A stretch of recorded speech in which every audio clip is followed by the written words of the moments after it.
started. Good afternoon, everybody. My name is Laura Franke. I'm the Sustainable Buildings Coordinator at Housing Development Consortium. I'm sorry, I'm having problems talking today for some reason. Welcome to our third session of the Inflation Reduction Act series. Today, we are joined by several commerce professionals, Department of Commerce for the state of Washington, that is. We have Terrence Stroop and Tanya Beavers, who are going to talk to us about rebates and incentives that are available for both product and performance-based opportunities. And then we'll have Nora Hawkins talking to us about the Solar for All program. And so this is going to be a really full conversation on state opportunities that are using the Inflation Reduction Act funding. I'm going to turn it over to the group, to the speakers, and let them do their presentations.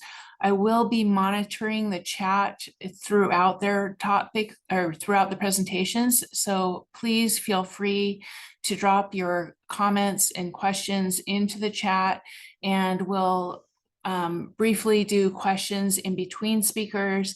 To the extent that there's additional ones that get left over or at the end of the presentation, we should have a few minutes at the end to open up for further discussion. So again, thank you all for joining us, and I'm going to turn it over now to Taryn and Tanya, who are going to talk about rebates and incentives. Thank you.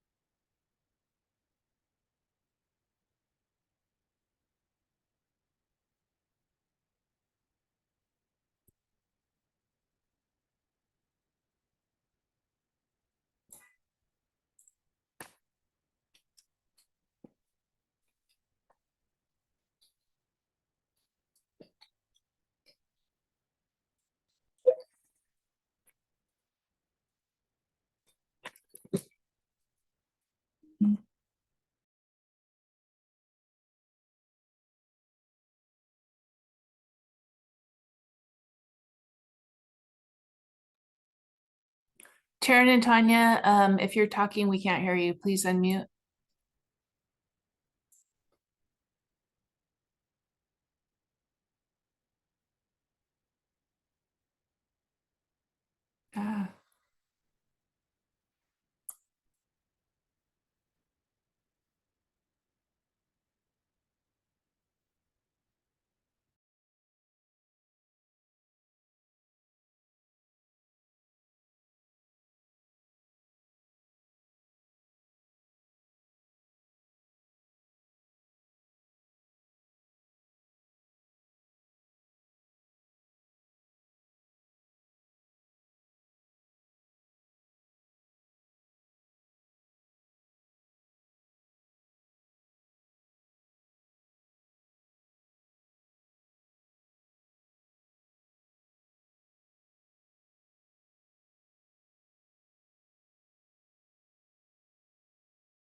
There we go.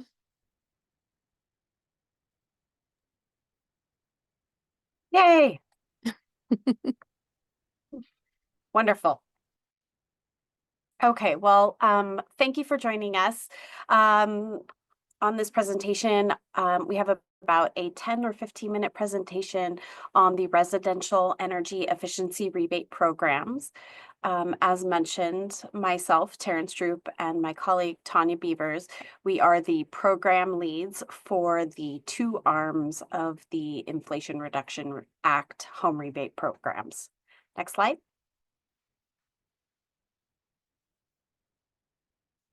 These programs are administered through Commerce. Commerce touches all areas of life in Washington. We have over 100 programs that strengthen communities through our work with clean energy, small businesses, homelessness, public safety, and economic development, and many other areas. If you're curious if we might have a program that could help you or someone you know, we encourage you to go to our website at commerce.wa.gov.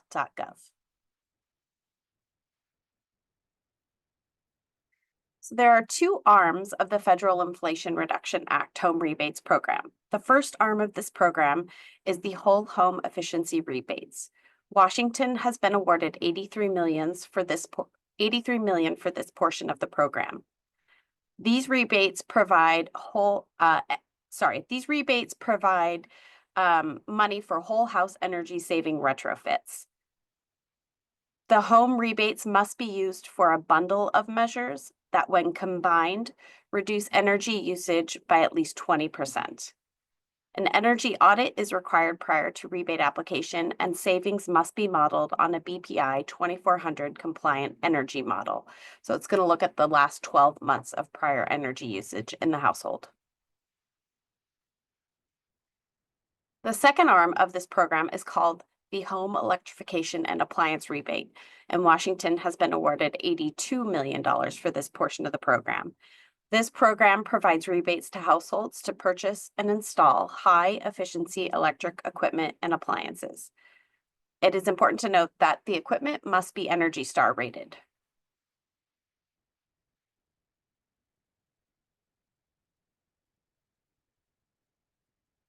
Then I'll turn it over to Tanya here.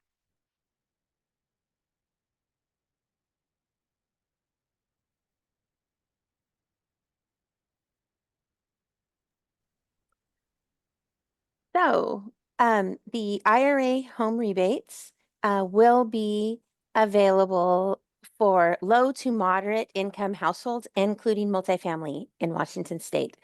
That means that the rebates will be available to households with incomes less than 150% AMI and entities that own multifamily buildings, primarily serving lower income households. Commerce will focus at least half of the rebate funds towards low income households, which are defined as those with incomes less than 80% AMI. Next. The rebate amounts are going to vary depending on those income qualifications.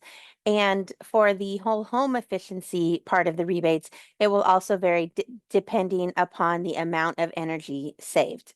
So for the homes program, low income households can receive up to $20,000 for 35% of energy savings and $15,000 for 20% energy savings, and that will be rebates that can cover up to 100% of the project cost. Washington, it's important to note here, has the highest rebates in the country for the homes program because we put together a proposal to have those rebate limits raised because we felt it was necessary to serve the populations. For the HERE program, the low-income households can receive a maximum of $14,000 per dwelling unit for electric equipment. The households must apply and be approved for a rebate before buying appliances or beginning those home upgrades, and it's going to be administered through a third-party implementer. We are working on right now, Commerce is working on a request for proposals that we will have out as soon as possible so we can hire that implementer, but the implementer will be hired to create an interface that the public will be able to go to for information and for rebate application.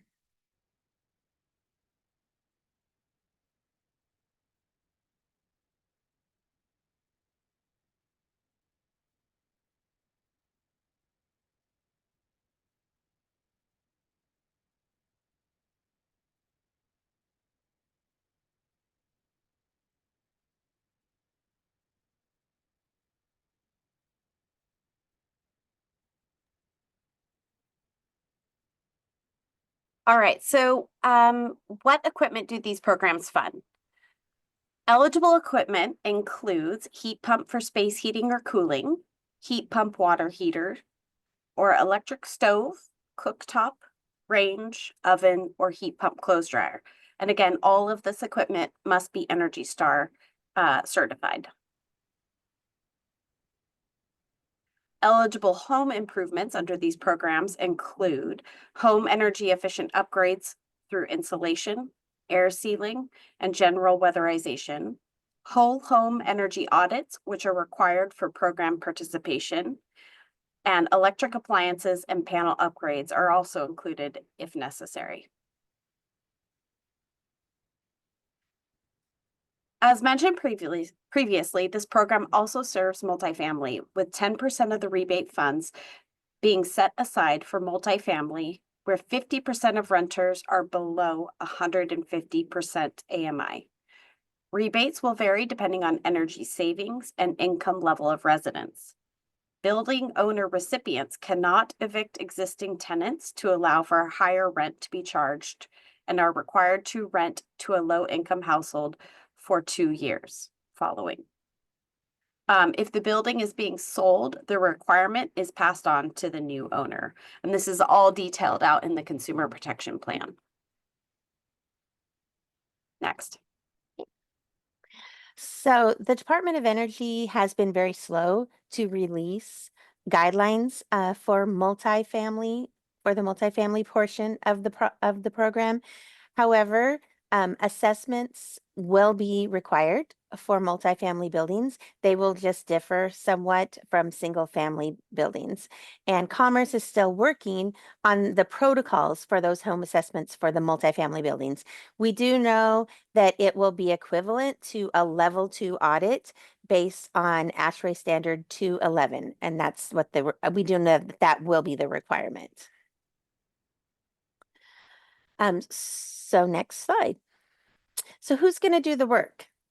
Commerce is required to develop a list of certifications and qualifications for contractors who would want to join a qualified contractor list.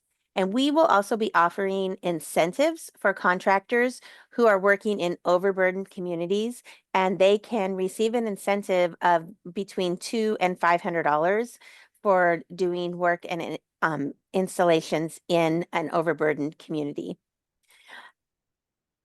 We've also hired a consultant to analyze the workforce in Washington State, and that workforce gap analysis is what we are using to inform our plans for our contractor trainings.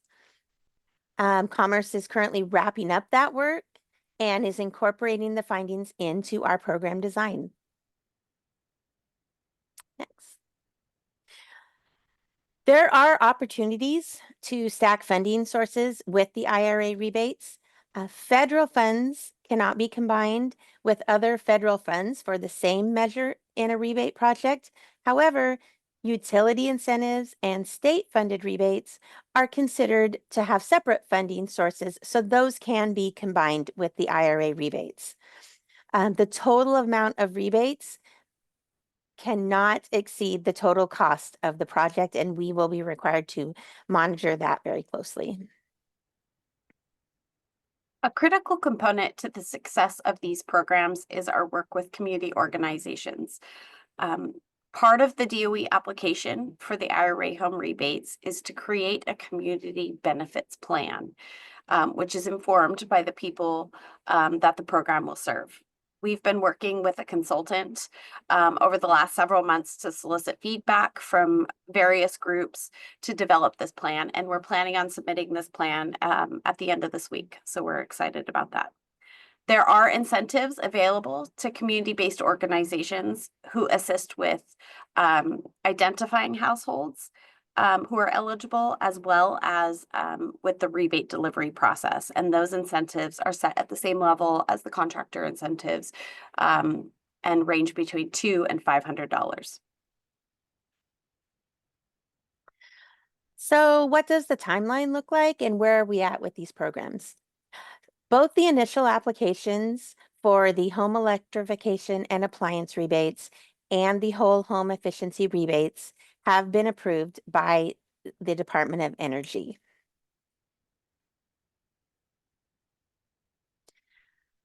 And we are currently working on 6 implementation blueprints that are required by the Department of Energy.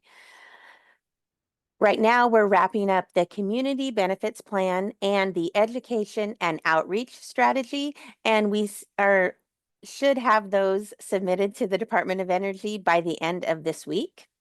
And we're in the final stages of completing the consumer protection plan that we should have submitted within the next 2 weeks.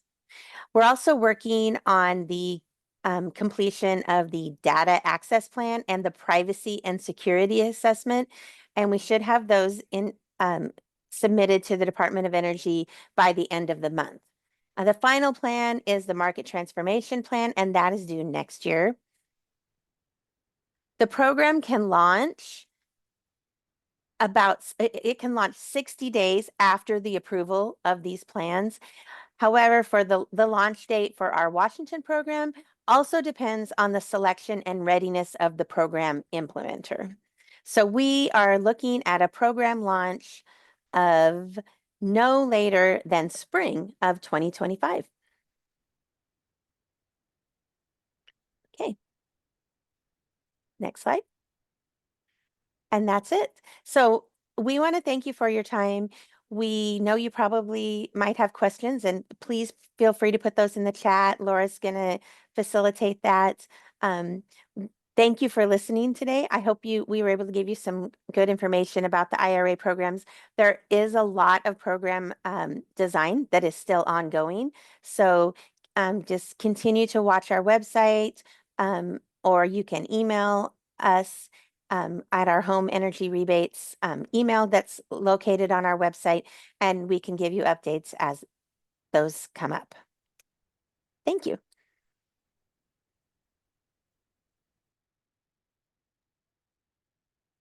Great, thank you, Taryn and Tanya. We don't have any questions at this point other than whether we're sharing the presentation. And so yes, for those that didn't watch the chat, we are going to be sharing the presentations afterwards. This meeting is also being recorded, so in a couple of days, we'll have it posted on our YouTube site at HCC. So thank you to both of you. I will now turn it over to Nora and let her talk about the Solar for All program. Thanks, Laura. It's great to be here today. I'm going to go ahead and share my slides with everyone.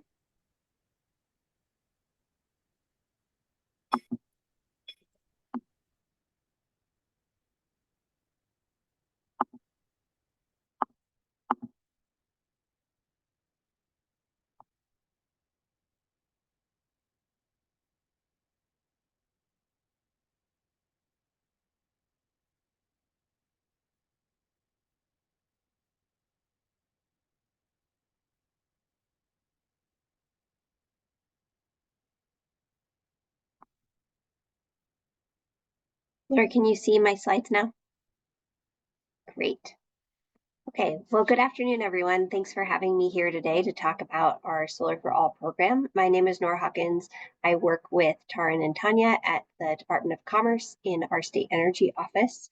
I work on renewable energy on our energy policy team, and I've been helping develop our Solar for All program. So you've already heard from my colleagues. They did a great job introducing the Department of Commerce. We are all here today talking on behalf of the State Energy Office. So I want to give you some background on Solar for All. Folks may have already heard about Solar for All, but it is a federally funded program being overseen by the U.S. Environmental Protection Agency, the U.S. EPA. Solar for All is part of EPA's Greenhouse Gas Reduction Fund, or GGRF, and it was created by the Inflation Reduction Act. There are 2 other components of the Greenhouse Gas Reduction Fund that are focused more closely on financing for technologies that reduce greenhouse gas emissions. I won't be discussing those 2 other programs today, but they are also great opportunities to help achieve climate change mitigation through financing opportunities. So what is Solar for All? Solar for All is really focused on expanding solar deployment for low-income households and disadvantaged communities. It is a program that is focused on residential customers, so both on residential rooftop and residential serving community solar installations. It's really important and exciting that the EPA has allowed funding to be used for enabling upgrades. So up to 20% of the funding under Solar for All can be used for enabling upgrades. This includes things like roof repair, which we know is a critical requirement for homes and other buildings that are looking to go solar. Sometimes buildings need roof repair first because it'll be a 20+ year, usually 25 or more years solar installation. And so it's really important to have a good quality roof before pursuing solar. So it's a very exciting opportunity as we're targeting these lower income communities to be able to start with important enabling upgrades. Solar for All will also provide job training opportunities. And it's important to note at the outset that Solar for All does require compliance with the Davis-Bacon Act and with Build America, Buy America. So really important to note that up front, that any projects receiving Solar for All funds will need to comply with those federal requirements. So in terms of Solar for All, where we are today, in April of this year, Commerce received we were notified that we would receive $156 million to implement the Solar for All program in Washington on behalf of the state. Right now, we just revised our work plan and budget and sent that back to EPA, which was a required step. We hope to hear back from EPA by December of this year, approving our revised work plan and budget so that we can start getting to work. We have indicated that we will take a full program planning year, which is allowed under Solar for All, to further refine and design our programs in partnership with communities. We're eager to get feedback from forums like this one. And so we will be taking the full calendar year 2025 for that program planning. And then we'll be rolling out programs by no later than 2026. That program will continue through 2029. It is likely that EPA has indicated they'll provide no cost extensions. So we could see the program continue past 2029, but the plan is that the true implementation will be 2026 through 2029. Our goals through this program are to serve at least 5,000 households and deploy over 30 megawatts of solar energy. So into what we're planning to do at Commerce. Under Solar for All, we are planning to create 4 programs that will serve people based on where they live. The first is a tribal solar program that will be based on a formula grant that we're going to be developing with tribes during the program planning year. This is one of the most important reasons that we decided to have a full year of program planning, is to really do that important engagement with tribes, to work with them to figure out what they want this program to look like. The requirement will be that those projects do need to serve residential customers, and that the projects will be located on tribal lands to qualify for Solar for All. Secondly, we're creating a program focused on single-family homes. So for income qualified homeowners who live in single-family homes, they could receive no-cost solar energy installations as well as enabling upgrades. Third, we want to ensure that we can reach renters wherever they live in the state. So we are planning to launch a community solar program. And then fourth, and probably of most interest to all of you here today, we are proposing a special program focused on affordable housing properties to ensure that those properties can access solar and install solar for the benefit of their tenants. So I'll walk through these programs in a little more detail. First, the tribal solar program, as I mentioned, the goal of that program is really to allow tribes to design and implement their programs as they see their own solar projects as they see fit.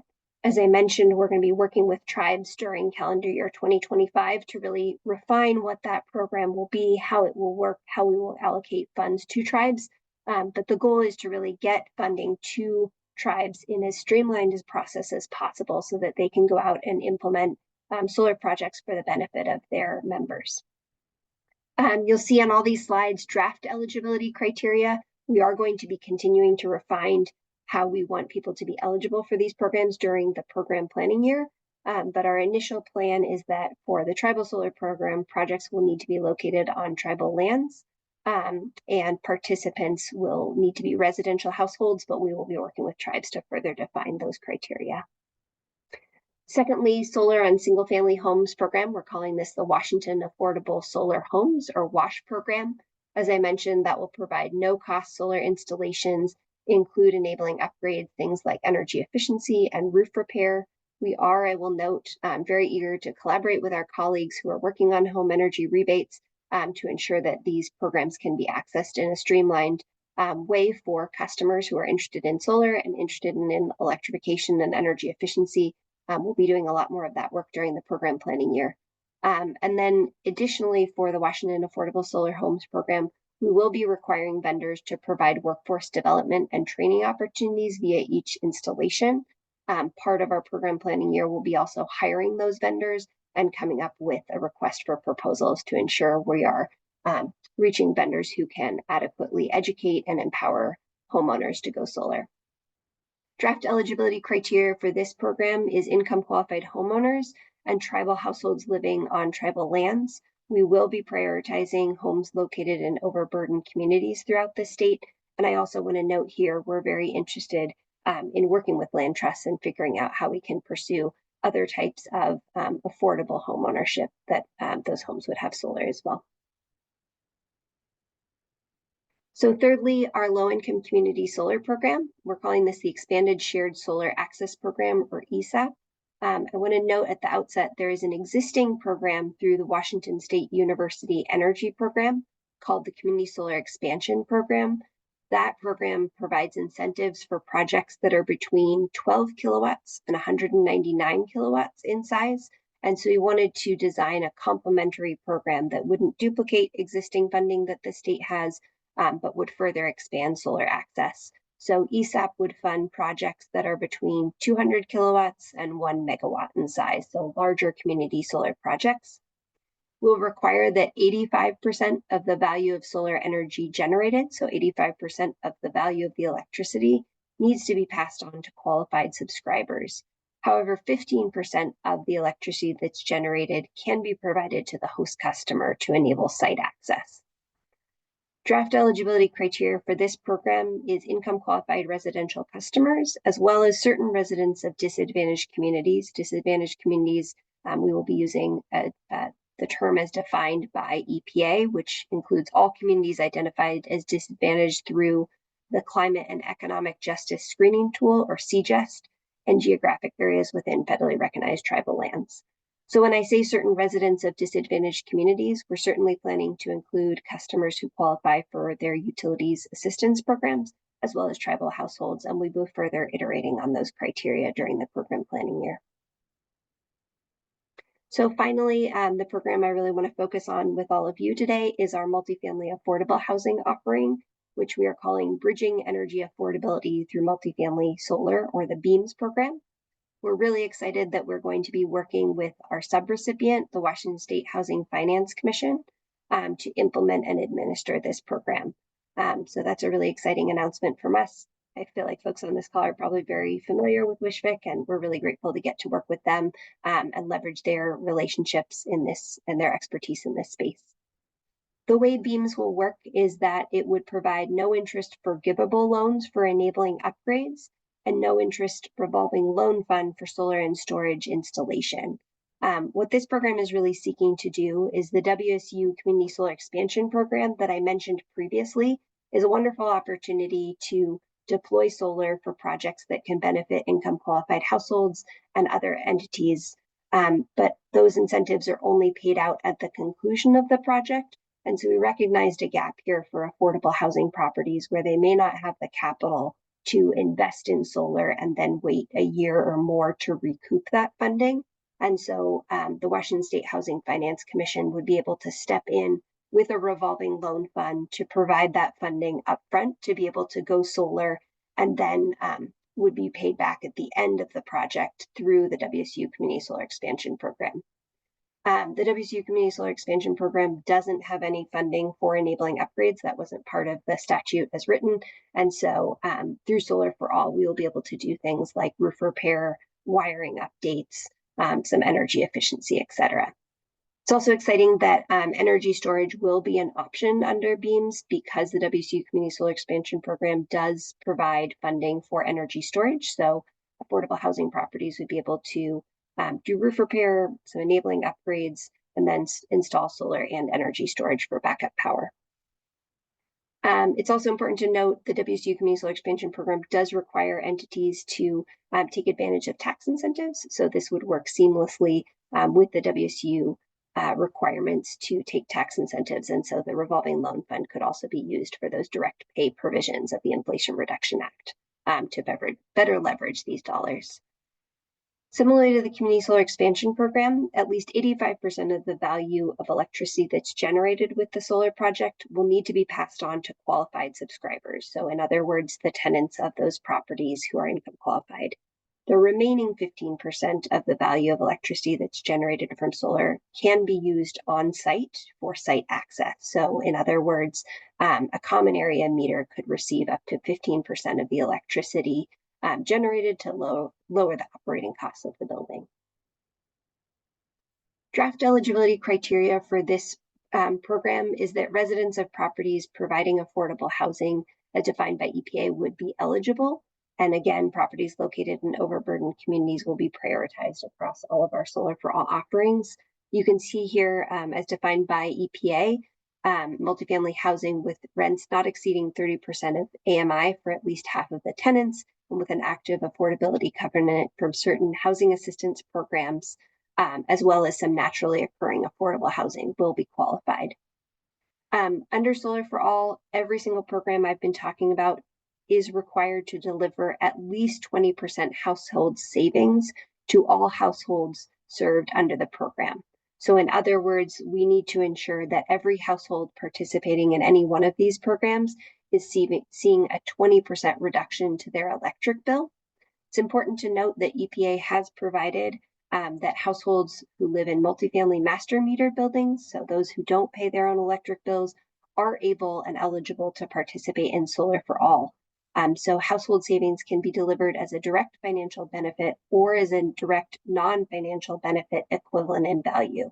So if my electric bill is $100 a month, ideally I would receive $20 in credit on my electric bill, or alternatively, I could receive $20 through another type of benefit, such as reduced cost or free high-speed internet in the building I'm living in. But we'll need to do that behind the scenes work to ensure that those benefits are equaling 20% of that household's bill. So as I talk about bill savings, I'm sure a question that may come up for some is about utility allowances. And I'm not an expert on utility allowances, but I wanted to point to some guidance that the Housing and Urban Development Department, the Federal Department of Housing and Urban Development, has provided on utility allowances. The key question here is if tenants of HUD-assisted properties are participating in solar and they receive a direct financial benefit or an indirect financial benefit, the real question is whether that benefit needs to be factored in the tenant's utility allowance or included in the tenant's adjusted income, because either of those outcomes would, of course, reduce the benefit that tenant is receiving, and we really want to make sure that tenants are receiving benefits from these programs.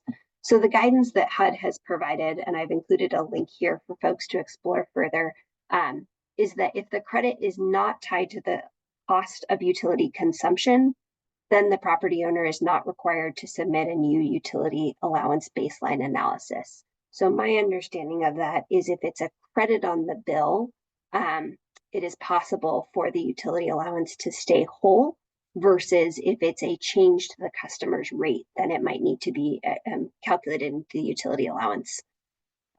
Secondly, if a solar benefit appears on a household's electric bill as an amount credited from the total cost of the bill, then the credit will not be counted toward income. HUD is trying to say, or it has said here that they want customers to be able to receive bill discounts. And so they're trying to ensure that that applies to participating in community solar type projects as well. And then finally, HUD has some guidance as well on master metered properties, so that households that are receiving non-financial benefits, some other type of benefit outside of their electric bill, it's helping provide some guidance on whether or not that's treated as family income. And this also provides some great examples for properties where households do not pay their own electric bill, what type of benefits could be eligible under Solar for All. So for example, job training and workforce development, additional support staff at the building, free or reduced cost high-speed internet, as I mentioned, financial literacy programs, wellness programs and services, shuttle services, and support for resident associations. So we definitely encourage you to review those links in further detail. And then finally, just want to mention, please stay in touch with us. This next year of program planning will be really critical. We're very excited, as I mentioned, to be working with the Washington State Housing Finance Commission on the BEAMS program on our multifamily solar offering. And we're going to be looking for a lot of feedback during that program planning year. So you can find our website here. You can sign up for updates. You can send an email to our solar@commerce.wa.gov. But we're really looking for your input on what would make these programs more accessible, of more interest to you. How can we reduce barriers to really enable tenants of affordable housing properties to participate and benefit from solar? And that is it from me. Happy to take any questions.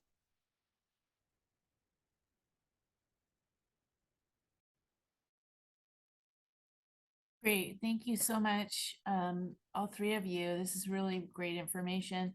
I don't have any questions in the chat, so I'm going to make up some just because I'm curious. So maybe Taryn and Tanya, if you can come back off mute.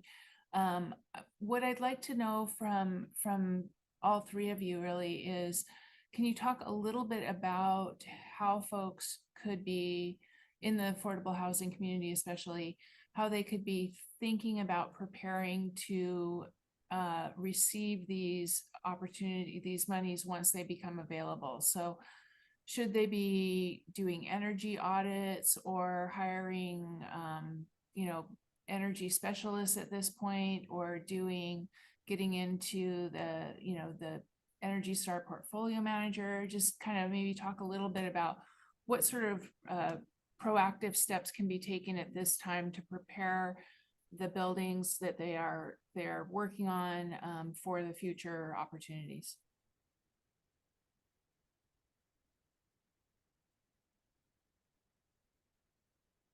And I'll put that to Taryn and Tanya first. So for the IRA rebate programs, as we said earlier, some of the multifamily specifications are still not clear from the Department of Energy. They still seem to be working on some of those program elements. But we do know that you don't want to do any work to your buildings before the program launches. The program rebates are not going to be retroactive, so you will need to wait. And for the homes program, you will have to get an audit. And we are still determining what's going to exactly be included in that audit. So I wouldn't recommend, I'm sure Taryn would agree, that you try and go and get an audit before the program launches and before you apply, because we will have a specific requirements for the audits that are going to be used for the homes program. But, if you can start keeping track and measuring the performance of your building, that is obviously going to be very useful to the auditors, because they will need that 12 months of performance of the building in order to track the savings for the home side of the program. Taryn, is there anything you want to add? Yeah, no, I think you said it, but just as a reminder, we will be providing like a qualified contractor network, and we'll be asking rebate participants to select from that network, as well as an auditor network. So, and yes, we're still developing the processes and guidelines as we receive information from the DOE for multifamily. Great. Yeah, and I recognize portfolio manager is not something that you're going to use on a single family home. I shouldn't have mixed that into the single family conversation, but recognizing that there's kind of, we're looking at both single family and multifamily here. Nora, from your side, I thought it was really useful when you talked about those stacking of tax incentives along with the funding that's going to be offered. Can you, is it possible, and based on what I've seen, it seems like it might be, is it possible that this level of funding that you've been able to acquire will allow properties to actually get free solar, is what it sounds like? So not only free solar, but upgrades to their energy efficiency, roof, and potentially solar as well. So pretty much full funding for all of that. Is that accurate by the time you throw in the tax incentives as well? Yeah, that's a great question, Laura. I do want to note we are only able to do 20% enabling upgrades. So, if a property does need to do roof repair, that will probably consume most of that funding. And we'll certainly be looking to our colleagues working on home energy rebates to do more thorough energy efficiency and electrification measures. Certainly not the focus of Solar for All, but a small part of it.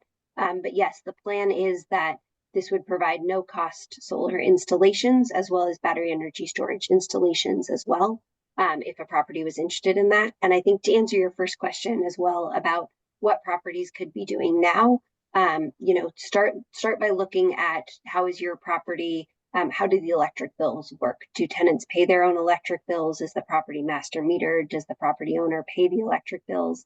And then start looking at if the tenants do pay their own electric bills, are you in a utility service territory where the utility allows those tenants to receive credits on their electric bills?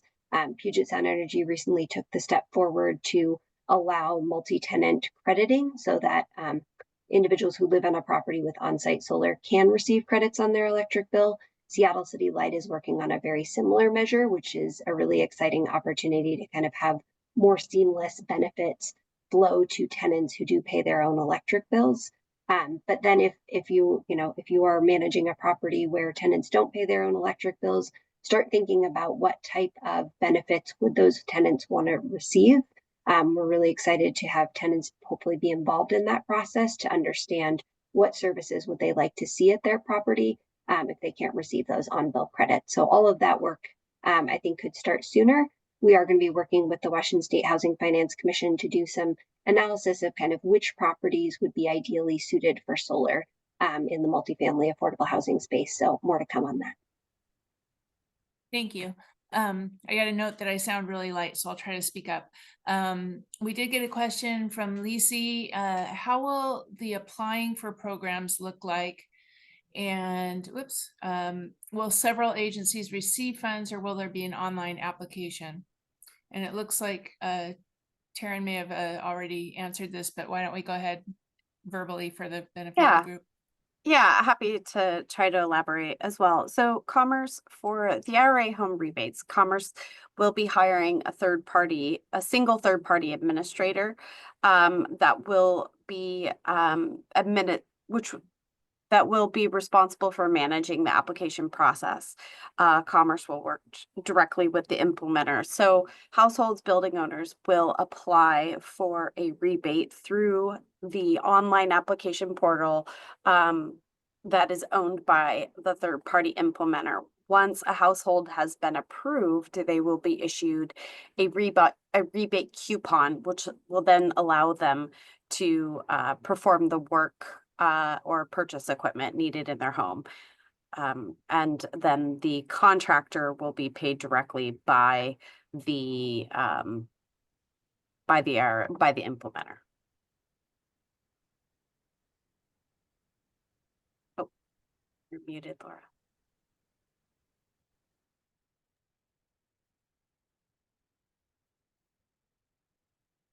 Are there any known, okay, here, I'm going to wave my hand. Apparently that makes my video, my audio come back. Are there any known limitations right now on how, or excuse me, are there any known limitations on how the solar storage / battery can be used? HUD requires multifamily buildings to operate a generator. I could see the storage being a replacement for those if it's allowed. That's from Paul at Bellwether for Nora. Yeah, thanks, Paul. That's a great question. Really excited by the opportunity of having energy storage on site for these properties. Um, Certainly will need to be a case-by-case basis as whether it could replace a generator. Certainly we know the sun isn't always shining, and so it would be important to size the battery so that buildings could weather any sort of electricity outage. So there'll have to be kind of some building by building analysis, but we're really excited to have the opportunity to hopefully, if possible, avoid the need for generators in those facilities by having them have on-site clean energy generation and be able to store that energy generation as well.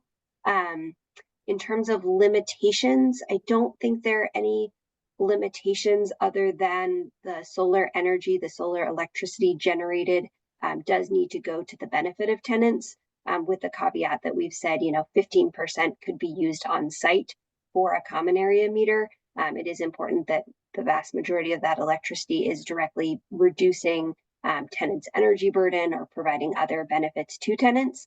But during an outage, it would certainly be possible for that solar energy to be providing a greater electricity to the site when the power is out. Hope that answers your question.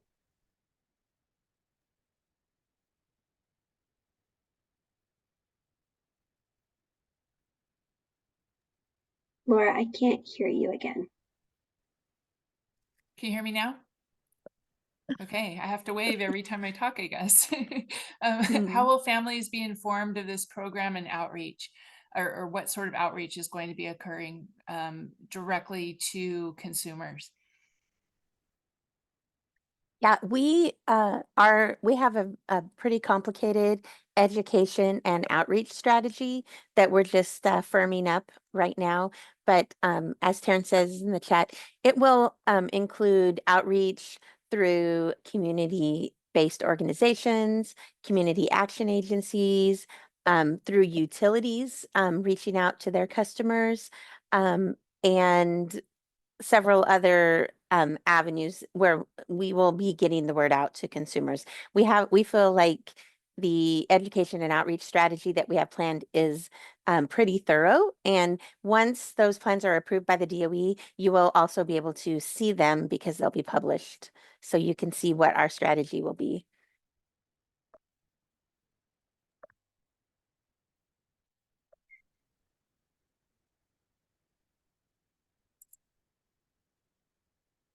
And in terms of Solar for All, we're really going to be using the program planning year to further refine our education and outreach plan. I think I will say it'll be largely similar to some of what our colleagues are saying of utilizing community-based organizations and other entities working directly in communities with the target populations, as well as working through our utilities. It's also going to be case by case based on each program. So we will have vendors who will be doing directly outreach with single family homeowners versus we're going to be working with multifamily affordable housing providers for the BEAMS program, and are really eager to have those housing providers work directly with their tenants to help inform what type of benefits they want to see. Great, thank you. All right, any more questions from the group? We might end really, really early, it looks like, guys. All right. Laura, can I just make a quick announcement? Please. Many of you are signed up for multiple events through our IRA series. And those of you who are registered for tomorrow's event probably got a notice this morning, but we've unfortunately had to cancel it. So we are working on rescheduling that, but next week's events are still on. So please take a look at the opportunities to engage in this work next week as well. Thanks for that, Lauren. I appreciate it. Yeah, so, well, thank you all for joining us today. And clearly this is an exciting time that we'll be seeing these funds start rolling out next spring, it sounds like, for the rebates, and then watch what's happening in the development of the solar opportunities throughout 2025 to roll out in 26 through 29. And so very excited to have this all coming forward, and appreciate everybody's participation today. And we'll give you back the rest of your lunch hour as well as your next half hour and into the afternoon. So thank you all for joining, and we look forward to seeing you on future sessions.